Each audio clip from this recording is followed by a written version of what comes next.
basically 6 days went by and they said, oh, we're looking at it. Let me give it to this editor. This editor is going to have a talk with the top two editors. And 6 days later, they decided it wasn't going to run. And I had a feeling it wasn't going to run based on past experiences with columns getting spiked. And I just decided to resign on the spot. Hi everyone, welcome back to the channel. So I wanted to react to this video of a journalist explaining why he had to quit his job, why he felt he had to quit. He worked at the Seattle Times and he wanted to publish an article about men in women's sports. And the publication refused to publish his article. So this is Matt Calkins. So on X, he wrote the following. After 11 years as a sports columnist at the Seattle Times, I have decided to resign. It was entirely my choice, and it was an easy one. The impetus was the Times declining to run a column I wrote from the perspective of two female student athletes who were opposed to competing against biological males. It was one of several pieces of mine that had been spiked, and I no longer felt like I could properly do my job as a columnist. I lay out the situation in greater detail in the link below, but I want to say that I enjoyed my time with the paper, find a talent there to be immense, and have no animosity towards anyone who works there. It was just time for a change. So let's take a look. Well, basically, I tried to write a column through the eyes of two student athletes who were kind of speaking out against biological males in girls/women's sports. And I submitted this column a couple Fridays ago to my editors, and this was kind of on the heels of a rally outside of Climate Pledge Arena where girls were supporting Sophie Cunningham and her stance on this issue. And basically 6 days went by and they said, oh, we're looking at it. Let me give it to this editor. This editor is going to have a talk with the top two editors. And 6 days later, they decided it wasn't going to run. And I had a feeling it wasn't going to run based on past experiences with columns getting spiked. And I just decided to resign on the spot. Wow. So, good for Matt for sticking to his principles and saying, I can't work here if you're not going to allow me to write about an important issue that is trending at the moment. So it's not as if, he's approaching them with something that's irrelevant. This is a very relevant, important issue. And because for whatever reason, you've decided you're not going to allow me to write about this topic. So he quit. So thank you, Matt, for giving these two athletes a voice. He was writing it from their perspective. And apparently the Seattle Times doesn't want to hear from the girls' perspective. They don't want to hear from the young women coming forward and saying how this has affected them, how they have been excluded from sports, how they have been denied all the benefits of sports. The Seattle Times doesn't want to hear that. I guess only the trans kids belong perspective is allowed, according to the Seattle Times.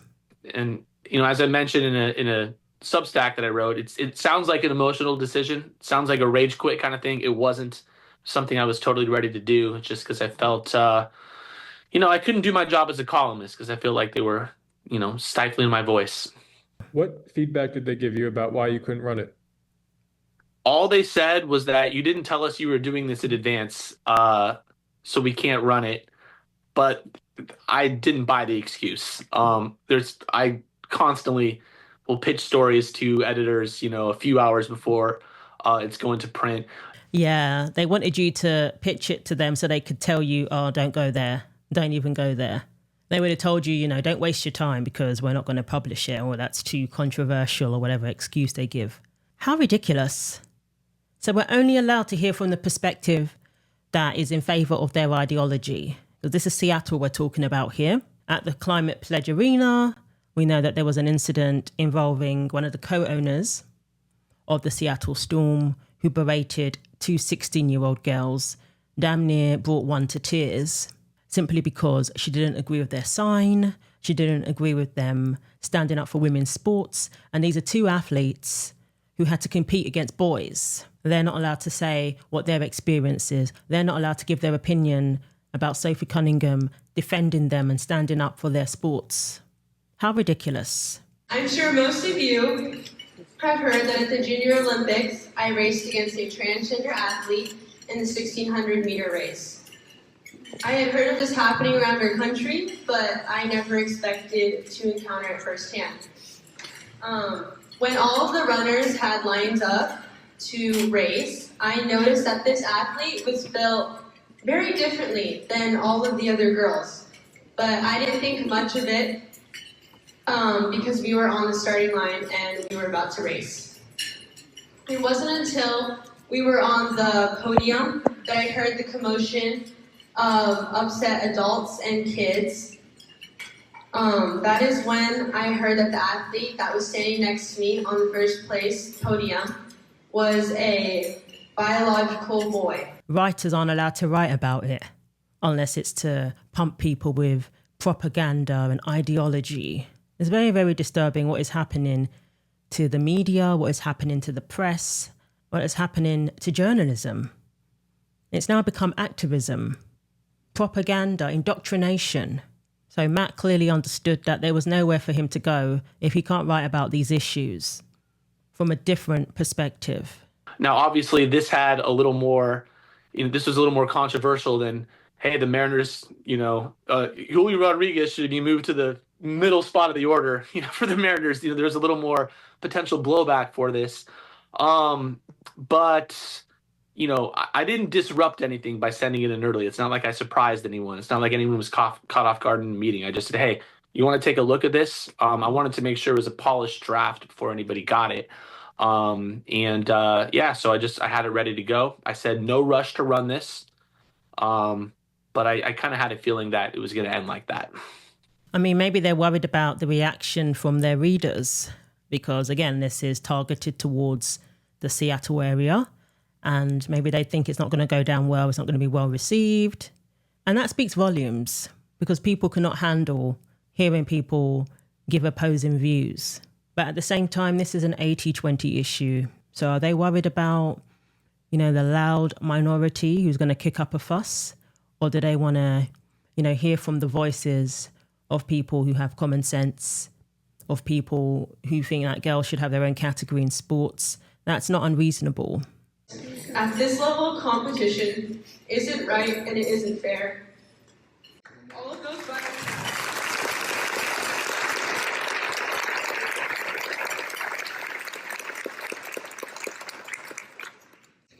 those biological girls sitting up there next to me had worked just as hard as I had throughout the entire season. But at that moment, our hard work and talent did not matter. A coach on the transgender athletes team had heard my group of friends voicing their concerns and frustration about how unfair this was. They told my group of friends that if they were going to complain, they needed to go somewhere else and do it. Hearing this was devastating to me and my friends. It felt like we were being told to shut up, stop complaining, and just deal with it. And this is why I'm speaking up. Our female athlete voices need to be heard because we are the ones that this is personally affecting.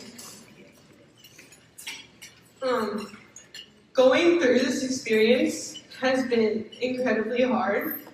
Adults have attacked my family and me for speaking up for fairness and protection of biological girls in sports.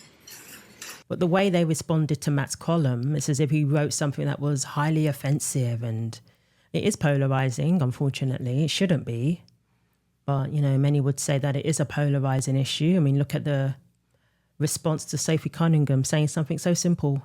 Female tennis players said that they agree with the sex testing, and no one gave them as much of a hard time as they're giving Sophie. Could it be because she's a part of the WNBA and they expect differently from people who come from that league?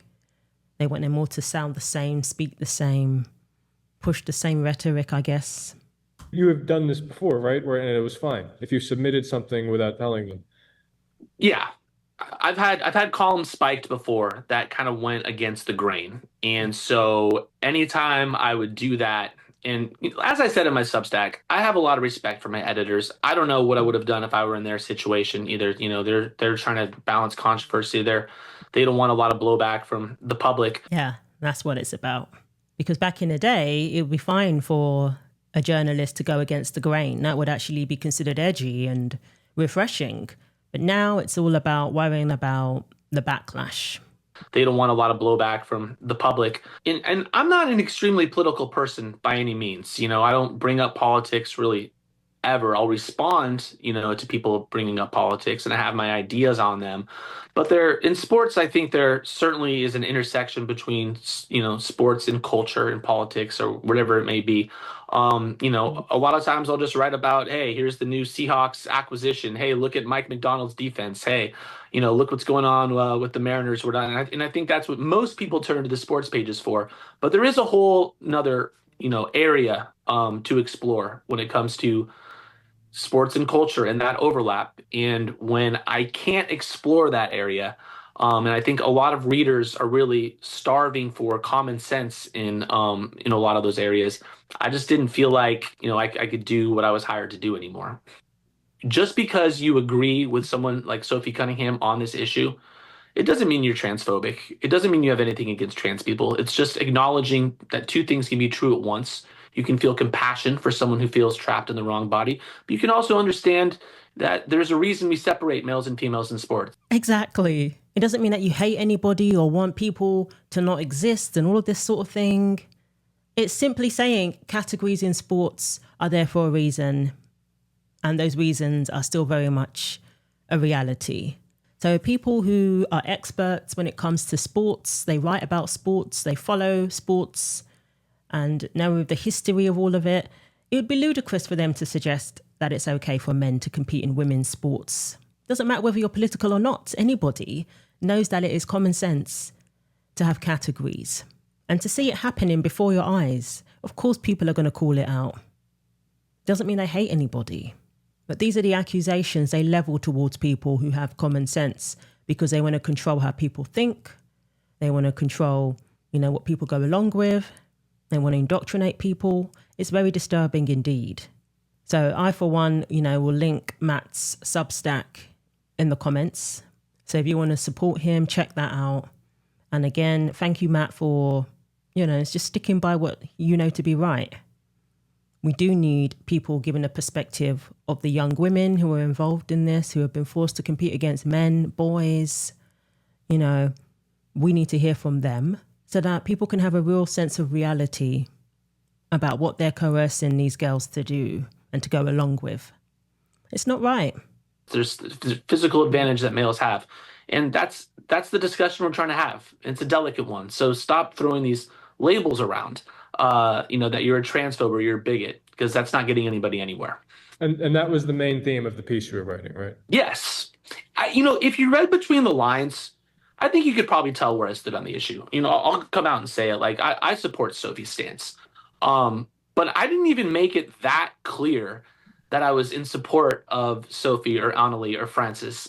You could probably figure it out. But my main thing was, let's have an honest conversation about this. And let me get these girls' voices out there, because I feel like if you look at most media, the girls who have to compete against the biological males, I feel like their voices get stifled a lot. So I wanted to get theirs out there.